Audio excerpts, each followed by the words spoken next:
ओम सौराष्ट्रे सोमनाथं च श्रीशैले मल्लिकार्जुनम् उज्जैन्यां महाकाल ओंकारममलेश्वरं परल्यां वैद्यनाथं च डाकिन्यां भीमशङ्करं सेतुबन्धे दुरामेशं नागेशं दारुकावणे वाराणस्यां तु विश्वेशं त्र्यम्बकं गौतमी तटे हिमालये तु केदारं कुशमे सन्त शिवालये एतानि ज्योतिर्लिङ्गानि सायं प्रातः पठेन्नरः सप्तजन्म कृतं पापं स्मरणेन विनश्यति। नमस्कार, स्वागत है आपका आचार्य वाणी में। मैं आचार्य डॉक्टर विक्रमादित्य आपकी राशि के अनुसार से आज आपको बताऊंगा कि आपकी राशि में क्या योग बन रहे हैं इस जुलाई के अंतिम भाग में, जो ग्रहों के अनुसार से आपको समझ लेने चाहिए। मकर राशि वालों, आप विचित्र ट्रांजिट के दौर से इस वक्त गुजर रहे हैं। इस वक्त जुलाई के अंतिम भाग में कई ग्रहों का ऐसा ट्रांजिट का योग बन रहा है जो बहुत महत्वपूर्ण परिवर्तन आपके जीवन में उत्पन्न करने के योग बनाएंगे। कम से कम गोचर के दृष्टिकोण से तो ऐसा दिखाई देता है। देखिए, आपकी राशि के स्वामी शनि महाराज हैं और शनि महाराज मंगल के बिल्कुल सम्मुख आकर इस वक्त विराजमान होने वाले हैं। सम सप्तक योग, यानी दोनों की तलवारें आपस में खींचने के योग बनाते दिखाई दे रही हैं। वहीं बृहस्पति महाराज आपकी राशि के दृष्टिकोण से शत्रु भाव में चल रहे हैं और शुक्र वहां पदार्पण करके बिल्कुल ऐसा योग बना रहे हैं।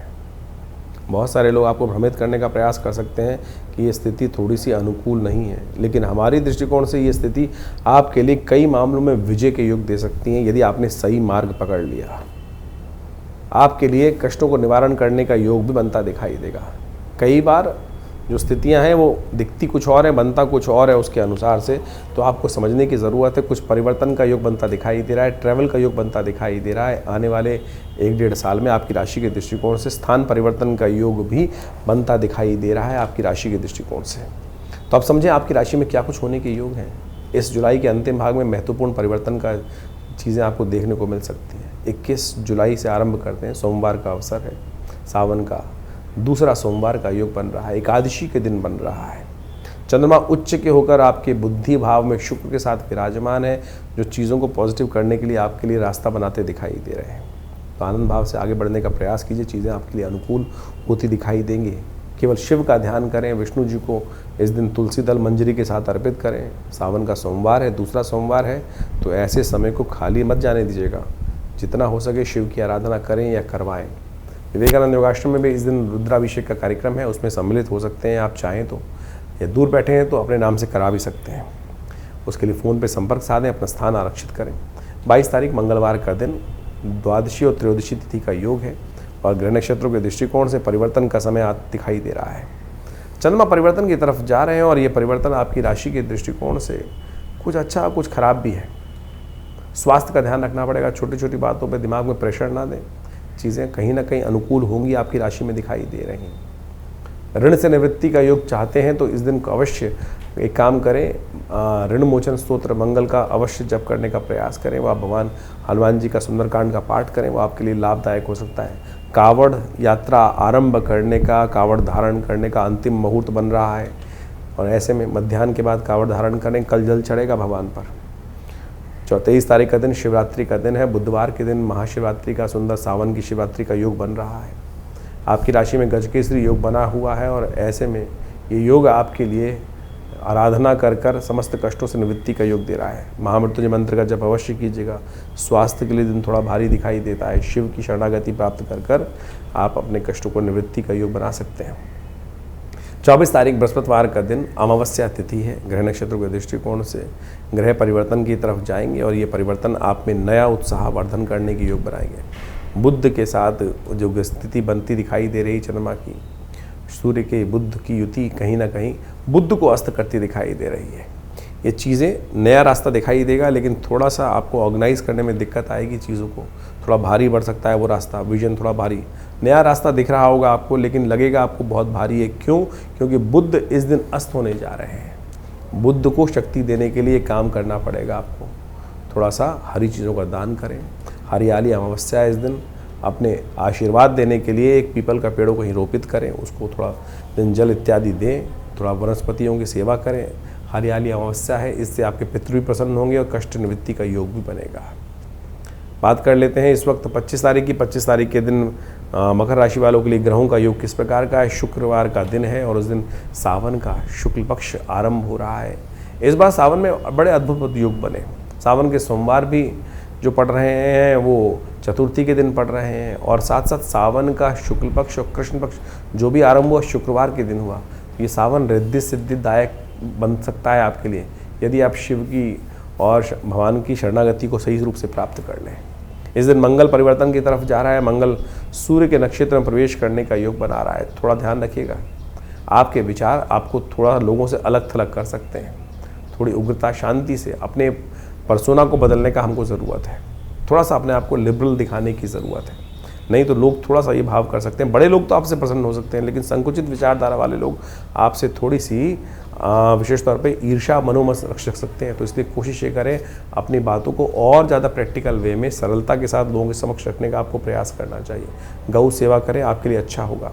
26 तारीख शनिवार का दिन द्वितीया तिथि विद्यमान है और इस दिन ग्रहों का परिवर्तन का योग जो बना है वो कहीं ना कहीं मनोमस्तिष्क में थोड़ा सा आपको द्वंद्व उत्पन्न करने की योग बना सकता है।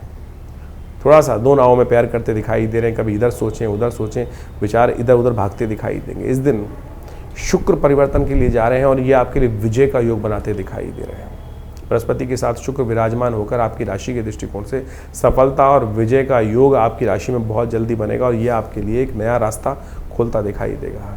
यदि कोई केस भी चल रहा हो तो उसमें विजय की गारंटी देते दिखाई दे रहे हैं। ये ग्रह परिवर्तन के साथ आपके लिए काम एक करना पड़ेगा आपको। शाम को जब चंद्र उदय हो रहे हों तो उस समय उनका दर्शन यदि हो जाए तो उसके बाद दूध का दान करें, गौ पूजा करें, गौ सेवा करें, कल्याण होगा। 27 तारीख रविवार का अवसर, इस दिन तृतीया तिथि विद्यमान है। मधुश्रवा तीज का योग बन रहा है। ग्रह नक्षत्रों के दृष्टिकोण से ओवरऑल ग्रहों का योग जो है वो परिवर्तन की तरफ थोड़ा इंतजार करना पड़ेगा। मन थोड़ा संसार की तरफ से दुखी दिखाई देता है। आप सेवा कर रहे हैं, दूसरों को खाना खिलाकर फिर सेवा करने की तरफ जा रहे हैं, लेकिन दूसरे लोग शायद आपको समझने में दिक्कत कर सकते हैं और ये बात थोड़ा मन को ठेस पहुंचा सकती है। एक काम करें, इस भाव को ठीक करने के लिए थोड़ा दही मधु लेकर शहद देकर उसका दान करें। हो सके तो विशेष तौर पर शहद का दान करें, शिव का उससे अभिषेक करने का प्रयास करें। यह आपके लिए थोड़ा सुंदर रास्ता देगा। भगवान का षोडशोपचार पूजन करें। भगवान विष्णु का इस दिन झूला महोत्सव कहा जाता है, झूल महोत्सव कहा जाता है। इस दिन भगवान शंकर कृष्ण की षोडशोपचार पूजन करने के बाद उनको झूला झुलाइए, उनको झूला अर्पित करें, पंचामृत से उनको स्नान कराएं, चरणामृत ग्रहण करें और उनकी सेवा करें। देखिए सुंदर रूप से मन भी शांत होगा और मन जो प्रवेश में जो थोड़ा कष्ट दिखाई दे रहा है, मनोमस्तिष्क में एंजाइटी डिसऑर्डर है, वो भी ठीक होने के योग बनेंगे। 29 तारीख की बात कर लेते हैं। मंगलवार जो 28 तारीख की बात करें, सोमवार का अवसर, चतुर्थी तिथि विद्यमान है। चलते चलते सावन बहुत तेज़ गति से बढ़ रहा है आगे और सावन का तीसरा सोमवार आने का योग बन गया है। हमने इस कार्यक्रम में आपको एक बात बताई कि सावन के इस बार सोमवार का योग 2 बार बन रहा है चतुर्थी के दिन। विघ्नहर्ता योग है भगवान संग, और इस दिन चतुर्थी के दिन योग पढ़ने के कारण से सौर्य पुराण के अंदर एक वर्णन आता है कि जिसके अंदर दूर्वा गणेश की चतुर्थी का गणपति कहा जाता है इस योग को। तो ऐसे में दूर्वा के गणपति बनाकर भगवान शंकर को अर्पित करें। 108 दूर्वा अंकुर भगवान को अर्पित करें। कहा जाता है बहुत सारे स्वास्थ्य और एक प्रकार की मानसिक कष्ट इत्यादि के सबके योग समाप्त हो जाते हैं। सावन के सोमवार के दिन योग बन रहा है। विघ्नों को दूर करने के लिए इस योग का लाभ ले लीजिए। ग्रह नक्षत्र जो स्थिति मनोमस्तिष्क के रखे हुए हैं उसे ठीक करने का योग भी बन रहा है। कोशिश ये करें, इस दिन एक और ग्रह का परिवर्तन का योग बन रहा है। आपकी राशि के दृष्टिकोण से भाग्य भाव में बैठ जाएंगे जाके मंगल और सामने बैठ के शनि के साथ द्वंद्व युग आरंभ करते दिखाई दे रहे हैं। तो ऐसे में विघ्नों को दूर करने के लिए, द्वंद्व के कारण से विघ्न जो उपस्थित हैं उनको ठीक करने के लिए शिव का सहारा लीजिए, वो अच्छा रहेगा। और ऐसे में विवेकानंद योगाश्रम में हमने रुद्राभिषेक का बड़ा कार्यक्रम रखा है सावन के सोमवार पर। अवश्य उसमें सम्मिलित हो सकते हैं, अपने नाम से करा सकते हैं। व्यवस्था जानने के लिए फ़ोन पर संपर्क साध कर अपना स्थान आरक्षित करा सकते हैं आप। 29 तारीख मंगलवार का दिन पंचमी तिथि विद्यमान है। नाग पंचमी है इस दिन। हमारे यहाँ उसको भी, नाग को भी नहीं त्यागा गया संस्कृति के अंदर, उनका भी पूजन करने की व्यवस्था बनाई गई है। शिव ने उनको भी धारण किया है अपने गले में। तो यानी या कोई भी पाप युक्त व्यक्ति भी हो, हिंसात्मक व्यक्ति भी हो, वो भी समस्त जो है वो त्याज्य नहीं माने गए हैं भारतीय संस्कृति के अनुसार से।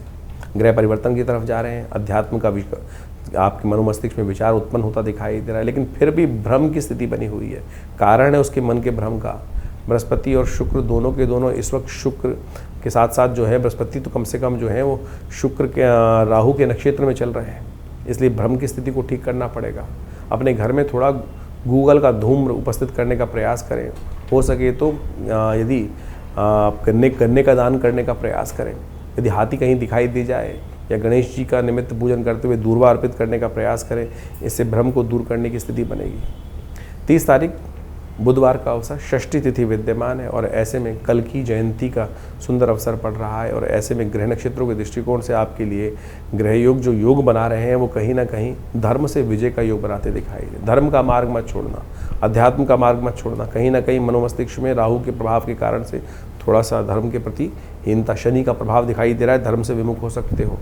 इसलिए पूरी तरह तटस्थता से धर्म के साथ लगे रहो, पूजा पाठ में रहो, सरलता रखो मनोमस्तिष्क में। 31 तारीख का दिन बृहस्पतिवार का दिन है, सप्तमी तिथि विद्यमान है। उस दिन गजकेसरी योग आपकी राशि में बनकर तैयार हो रहा है और ऐसे में ग्रह नक्षत्रों के दृष्टिकोण से एक काम करें, यह आपके लिए स्थिति अच्छी रहेगी। 2-3 दिन ग्रहों के अनुसार से लाभ प्राप्ति के योग बनते दिखाई दे रहे हैं। बृहस्पति की पूर्ण दृष्टि सफलता भाव में पड़ रही है, चंद्रमा पर पड़ रही है और ये आपके लिए कार्यों में आगे झंडा बुलंद करता दिखाई दे रहा है। आपके लिए जो जीवन में थोड़े बहुत कष्ट चल रहे हों, कहीं ना कहीं रुकावट हो, उसको ठीक करने के लिए भगवान सूर्य को जल दीजिएगा, क्योंकि इस दिन पाप नाशनी सप्तमी है। गेहूं का दान कीजिएगा, कष्ट से दूरी पड़ने के योग बन जाएंगे। देखिए, सावन का महीना चल रहा है, इस समय आपने अभी अपने भविष्य को समझा। भविष्य में ग्रह तो खेल करते रहेंगे, अपने अपने अजीब अजीब खेल चलते रहेंगे, लेकिन एक बात ध्यान रखें, हम अपनी मनोकामनाओं को पूर्ण करने के लिए जिस भी रास्ते को अपनाएंगे वो कहीं ना कहीं मनोकामना पूर्ण होती है, लेकिन हमारी परीक्षा भी साथ साथ जीवन में चलती रहती है और शास्त्र उसके प्रमाण है। शास्त्र के दृष्टिकोण से इस रहस्य को हमें समझना चाहिए। मार्कंडेय ऋषि के बारे में आपने सुना होगा। शास्त्र में अष्ट चिरंजीवी कहे गए, अश्वत्थामा, बलिर्व्यासु, हनुमानश्च विभीषण, कृपा परशुरामस्य, मार्कंडेय च अष्टमा। ये अष्ट चिरंजीवी हैं जिनके जीवन में अद्भुत चमत्कार का योग बना है और इस सावन के महीने में इस रहस्य को हमें समझने की आवश्यकता है। हम कई बार अपने वीडियोस के माध्यम से आपके समक्ष भाव उपस्थित करते हैं कि हमको शरणागति भगवान की प्राप्त करने का उपाय करना चाहिए और पौराणिक मत से ज्योतिष को जो समझ लेते हैं उनके बहुत सारे कष्ट निवृत्ति के योग बन जाते हैं। ये सावन का महीना बेहद खास है और ऐसे में संसार में शास्त्रों में लिखा है कि हमारे समस्त जो जीवन जो है ग्रहों के अधीन है, ग्रहों के उठापटक परिवर्तन के अनुसार से हमारे जीवन में अच्छा बुरा समय हमको प्राप्त होता है, लेकिन उसके ऊपर भी एक 10वां ग्रह है भनु, भगवान का अनुग्रह करना। जो भगवान का अनुग्रह कर लेते हैं उनके समस्त 9 के 9 ग्रह शांत हो जाते हैं। एक बार एक ऋषि थे, एक ब्राह्मण थे, उन्होंने भगवान के समक्ष पूजा करी, प्रार्थना करी, काशी में रहते थे, भगवान की नित्य प्रति पूजा करते थे। घर में कोई संतान नहीं थी, तो भगवान को प्रसन्न किया। भगवान शिव तो है, जैसा महीना चल रहा है तो कहा जाता है कि सावन के महीने में भगवान पे एक लोटा भी अर्पित कर दोगे तो भगवान तथास्तु का वरदान ही देते हैं।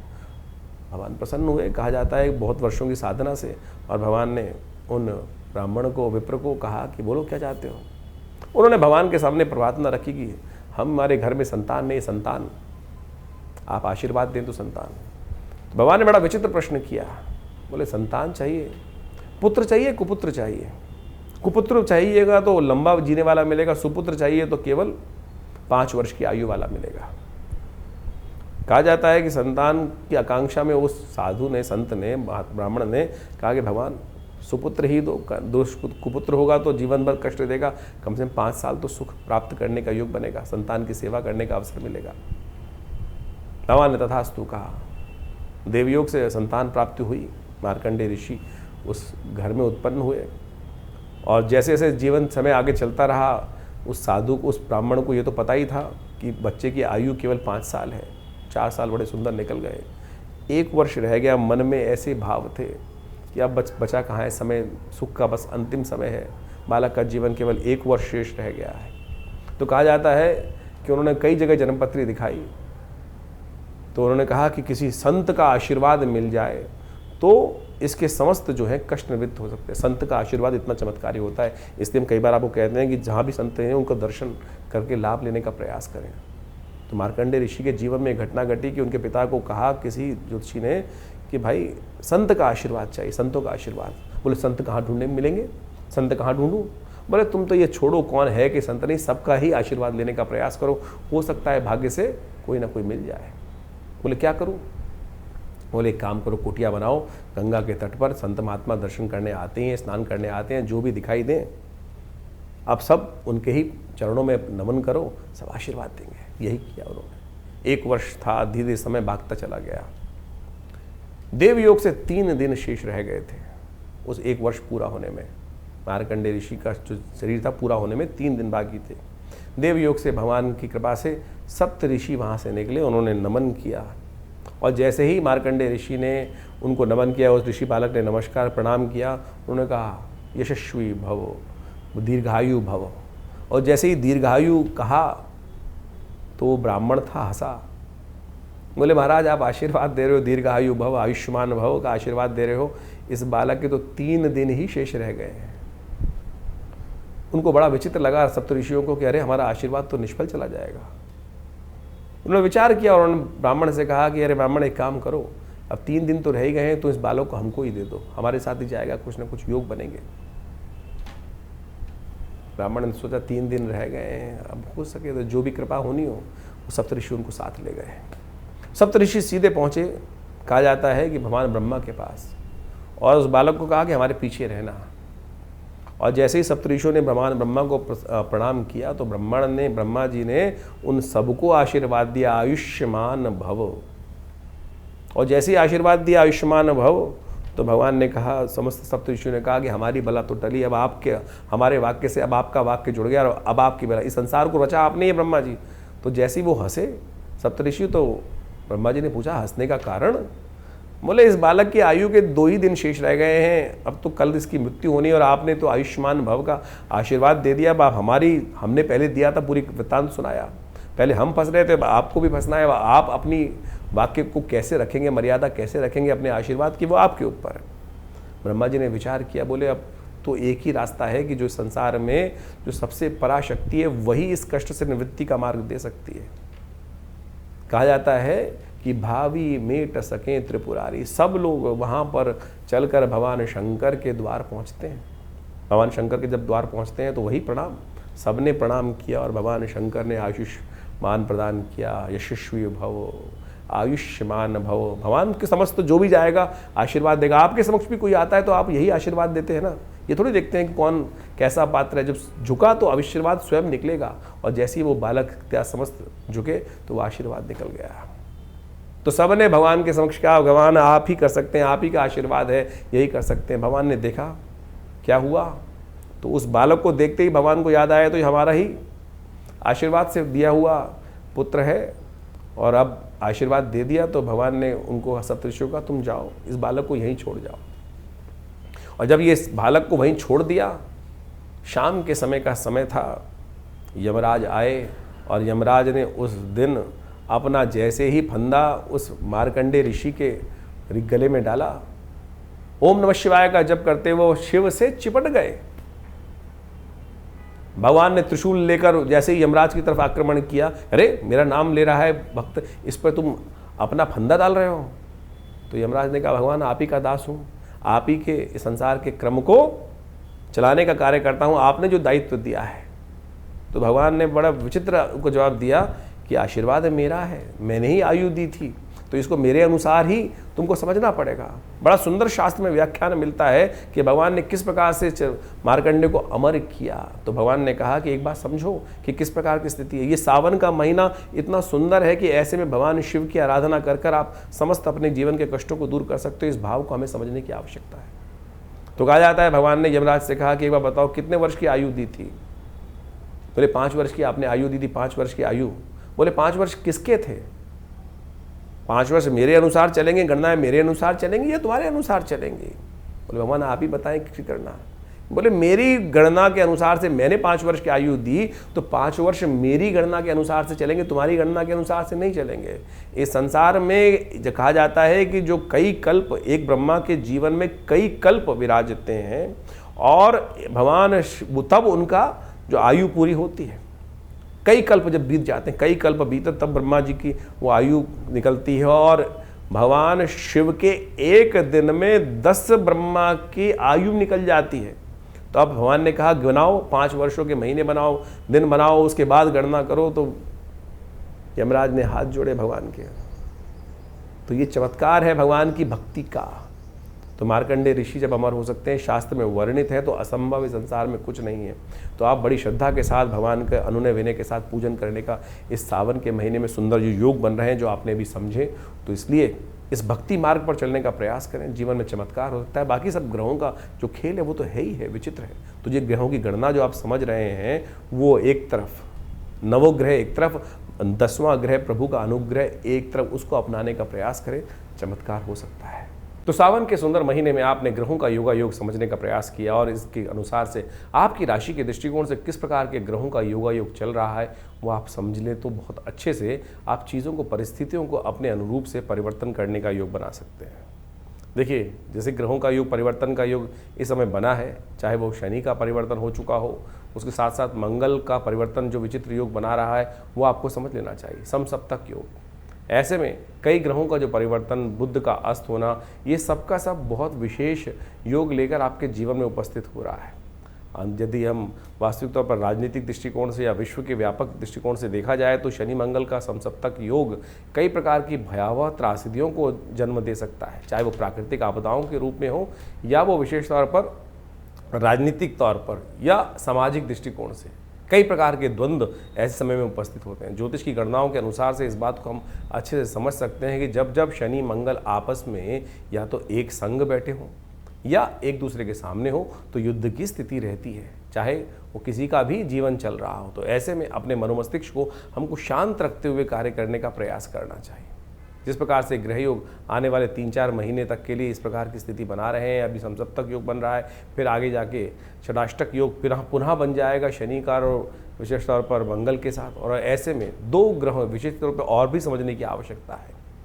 शुक्र और बृहस्पति दोनों ज्ञान के देवता हैं, एक देवगुरु हैं और एक दैत्य गुरु हैं, और उनका भी एक स्थान पर युति होना वो भी विशेष तौर पर विशेष परिवर्तन का जीवन में उत्थान करने का योग देता है। ऐसे में समझना चाहिए कि बुद्धि की युग चलेंगे और कहीं ना कहीं बुद्धि के तर्क वितर्क के दृष्टिकोण से कहीं ना कहीं स्थितियों को हम अपने पॉजिटिव भी कर सकते हैं और नेगेटिव भी कर सकते हैं। अगर नहीं समझेंगे, नेगेटिव करेंगे तो, क्योंकि शुक्र चाल पे चाल चलने के योग, बृहस्पति और शुक्र जब भी एक साथ आते हैं तो कहीं ना कहीं द्वंद्वात्मक स्थिति बनती है। एक साथ मंगल शनि का टकराव और शुक्र और बृहस्पति का एक साथ युति होना, ये विश्व के दृष्टिकोण से पुनः एक ना एक, कई राजनीतिक दृष्टिकोण से, कूटनीति के दृष्टिकोण से थोड़ा सा समस्याएं उत्पन्न करने वाला दिखाई देता है।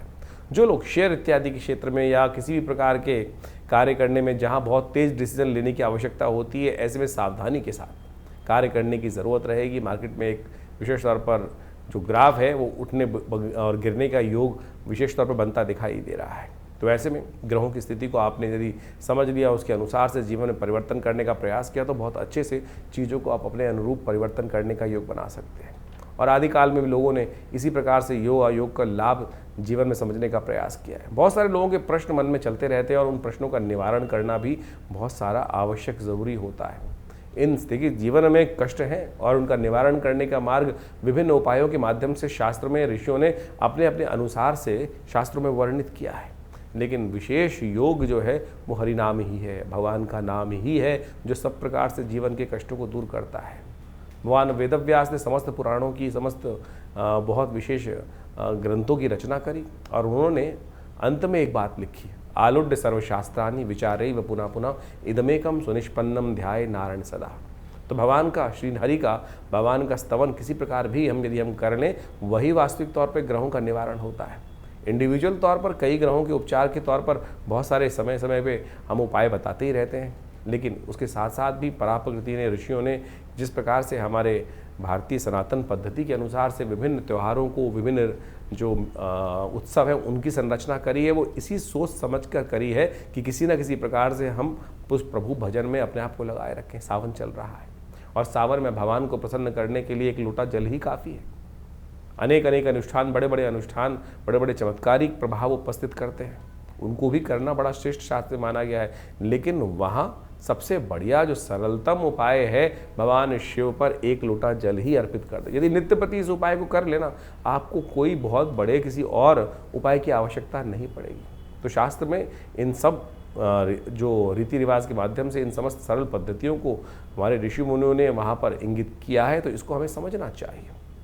सरल भाव, हम जीवन में अपने मन से सरल ही नहीं हो पाते हैं, और तब तक सरल नहीं होंगे तब तक वो जीवन में कष्ट निवारण का मार्ग खुलेगा नहीं। तो ज्योतिष में कोशिश ये करें अपने जीवन में समस्त ग्रहों का उपचार करने के लिए विभिन्न विभिन्न मंत्र, अनेक अनेक चमत्कारिक मंत्र उपस्थित किए जाते हैं, और हमने उन समस्त मंत्रों का अनुसंधान करके देखा।